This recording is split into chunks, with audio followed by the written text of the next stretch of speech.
लातूरकरांची जीवनवाहिनी असलेला लातूर ते हा टेंभुर्णीपर्यंतचा राष्ट्रीय महामार्ग आहे। गेल्या वर्षभरापासून राष्ट्रीय महामार्गाची मान्यता जी आहे ती केंद्रीय रस्ते वाहतूक मंत्र्यांनी याला दिलेली आहे आणि आपण जर पाहिलं तर गेल्या वर्षभरापासून अत्यंत संत गतीनं हे लातूर पासून टेंभुर्णीकडे जाणाऱ्या रस्त्याचं काम सुरू आहे आणि त्यामुळे जर आपण लक्षात घेतलं तर अनेक अपघात जे आहेत ते होताना आपल्याला पाहायला मिळतात। गेल्या 10 ते 15 वर्षांतली जर आपण संख्या लक्षात घेतली तर साधारणतः 200 पेक्षा जास्त लोकांनी जीव जो आहे तो या रस्त्यावरून प्रवास करताना अपघातामध्ये गमावलेला आहे। आपण जर पाहिलं तर लातूर, धाराशिव, बार्शी, कुरुडवाडी या भागातल्या लोकांना पुणे मुंबईला थेट जोडणारा हा रस्ता जो आहे तो सगळ्यात उपयोगी रस्ता आहे। मात्र याची दुरावस्था झालेली आहे। अत्यंत अरुंद रस्ता होता आणि त्यानंतर खूप आंदोलनं झाली, लोकांनी सातत्यानं अपघातांना घेऊन मागणी केली आणि त्यानंतर हा रस्ता होतोय आणि हा रस्ता देखील आता अत्यंत संत गतीनं होत असल्यामुळं लातूरचे लोक जे आहेत ते साधारणतः 60 किलोमीटरचा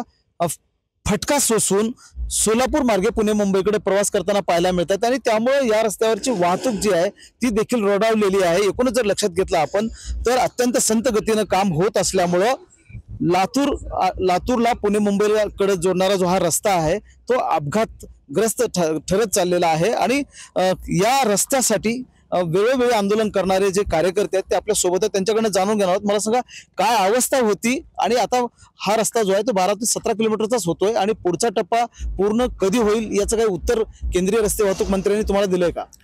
आता पुढचा जो टप्पा आहे बोरगाव ते येडशी 37 किलोमीटरचा, त्याचं कालच टेंडर हे झालं, फ्लॅश झालं, म्हणजे प्रोसेस झाली पूर्ण। आता त्याची आता वर्क ऑर्डर होईल ह्या महिन्यात 2 महिन्यात। दिवाळीपासून बोरगाव ते येडशी 37 किलोमीटर हे काम पूर्ण म्हणजे चालू होईल। 2 वर्षात ते काम संपेल। आता पहिल्या टप्प्यात लातूर मुरुड येडशी 4 लाईन काम पूर्ण होईल। त्याच्यानंतर आता येडशी ते टेंभुर्णी।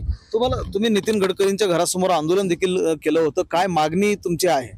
आमची त्यावेळेस एकच मागणी होती की लातूर मुरुड टेंभुर्णी ह्या 160 किलोमीटर जो मार्ग आहे त्या महामार्गाचं म्हणजे मराठवाड्यातील मागच्या 25 वर्षापासूनचा ज्वलंत प्रश्न आहे, याचं चौपदरीकरण करावं। कारण की पुणे मुंबईला जोडणारा सगळ्यात जवळचा मार्ग हाच आहे। कारण की आता जर पुणे मुंबईला जायचं म्हणलं तर सोलापूर मार्गे जायचं म्हणल्यावर 60 किलोमीटर जास्त याच्यानं जावं लागतंय। त्याच्यामुळं लातूरकरांसाठी आरोग्य असेल, शिक्षण किंवा प्रत्येक व्यवसाय असेल, व्यापार असेल, प्रत्येक गोष्टीसाठी पुणे हे जवळच आहे, पुणे मुंबई। त्याच्यामुळे आमची हीच मागणी होती की हा रस्ता लातूर मुरुड टेंभुर्णी चौपदरीकरण करावा, कारण की लातूरकरांसाठी, नांदेडकरांसाठी हा एकदम जवळचा मार्ग आहे। त्याच्यामुळे आमची मागच्या म्हणजे 2023 पासून सतत आम्ही 3 वेळेस मुरुडला, एकदा बोरगाव असेल किंवा नागपूरला गडकरी साहेबांच्या कार्यालयासमोर असेल, विविध आंदोलन करून ह्या 2 वर्ष याच्या 2-3 वर्षाचा सतत पाठपुरावा करून हे पहिल्या टप्प्यातलं आता हे काम जे आहे आता लातूर जिल्हा आपले महानगरपालिका हात ते बोरगाव काळे 18 किलोमीटरचं काम चालू आहे। दररोज आपण जर लक्षात घेतलं तर दररोज 10,000 पेक्षा जास्त वाहनं जी आहेत ती या रस्त्यावरून दररोज प्रवास करतात आणि म्हणून चौपदरीकरण व्हावं अशा प्रकारची मागणी जी आहे सातत्यानं केली जातात।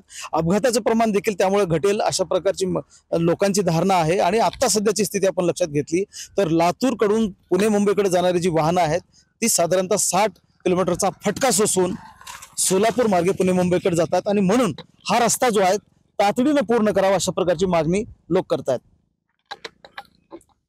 महेंद्र जोंधळे, TV9 मराठी, लातूर।